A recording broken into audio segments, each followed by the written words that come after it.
വിഴിഞ്ഞം ആയിട്ട് ബന്ധപ്പെട്ട് ലത്തീൻ സഭയുടെ നിലപാട്, അവിടെ ഉണ്ടായിരുന്ന സമരം, അത്തരം പ്രശ്നങ്ങളെല്ലാം പരിഹരിക്കപ്പെട്ടിട്ടുണ്ട് അല്ലേ?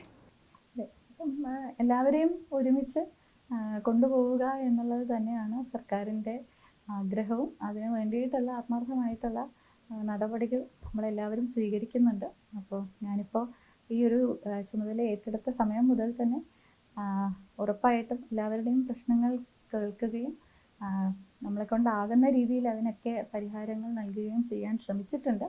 അപ്പോൾ ഇപ്പം ഈ കഴിഞ്ഞ ദിവസങ്ങളിൽ അവിടെ നടന്നിട്ടുള്ള ഓരോ ഇപ്പോൾ കൂട്ടായ്മയും നമ്മൾ എടുത്തു നോക്കിയാൽ, ഇപ്പോൾ ഞങ്ങൾ കമ്മ്യൂണിറ്റി സ്കിൽ ഡെവലപ്മെൻറ്റ് സെൻറ്റർ വിഴിഞ്ഞത്ത് ആരംഭിക്കുകയുണ്ടായി. അവിടുത്തെ പ്രദേശവാസികൾക്ക് ഒരു പ്രത്യേക ഊന്നൽ നൽകിക്കൊണ്ട് അവർക്ക് ഈ പറഞ്ഞ പോലെ തുറമുഖത്തിൻ്റെയും മറ്റ് അനുബന്ധ മേഖലകളിലുമൊക്കെയുള്ള തൊഴിൽ സാധ്യതകൾ വർദ്ധിപ്പിക്കുവാൻ വേണ്ടിയിട്ടുള്ള ട്രെയിനിങ്, പരിശീലനം നൽകുവാൻ എസാപ്പും ഒപ്പം ചേർന്ന് നമ്മൾ ഇപ്പോൾ ഒരു സ്കിൽ ഡെവലപ്മെൻറ്റ് സെൻറ്റർ തുടങ്ങിയിട്ടുണ്ട്. അപ്പോൾ ആ സമയത്തും അതല്ലാതെ മറ്റ് ഓരോ ഘട്ടത്തിലും അവിടെ പോകുമ്പോഴും അവിടെ ചേർന്നിട്ടുള്ള ജനങ്ങളുടെ പൊതുജന കൂട്ടായ്മകൾ എന്ന് പറയുന്നതെല്ലാം തന്നെ നിങ്ങൾക്കും കണ്ടാൽ മനസ്സിലാകും. ഒരുപാട് തെളിഞ്ഞ മുഖങ്ങളും സന്തോഷമുള്ള മനസ്സുകളും ചിരികളും ഒക്കെ ഞങ്ങൾക്കും കാണാനും പങ്കുവെക്കാനും ഒക്കെ സാധിച്ചിട്ടുണ്ട്. അപ്പോൾ എല്ലാവരെയും ഉൾക്കൊള്ളിച്ചുകൊണ്ട് തന്നെ മുന്നോട്ട് പോകണം എന്നുള്ളത് തന്നെയാണ് ഇപ്പോഴും ആഗ്രഹിക്കുന്നത്.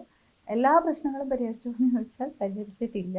അത് പ്രശ്നം എന്നുള്ളത് ഒരു കലഹം എന്നുള്ള നിലയിലല്ല ഞാൻ പ്രശ്നം എന്നുള്ള വാക്ക് ഉപയോഗിക്കുന്നത്. ചില അടിസ്ഥാന സൗകര്യങ്ങൾ ഉൾപ്പെടെയുള്ള കാര്യങ്ങളുടെ ഒരു പരിമിതി ഇപ്പോഴും ആ ഒരു പ്രദേശത്ത് നിലനിൽക്കുന്നുണ്ട്. അപ്പോൾ അതിന് വേണ്ടുന്ന തരത്തിലുള്ള പരിഹാര മാർഗങ്ങൾ കണ്ടെത്തുവാൻ ഒരുമിച്ച് പ്രവർത്തിക്കുകയാണ് ഇപ്പോഴും. അപ്പോൾ അത് തുടരും, തീർച്ചയായിട്ടും തുടരും.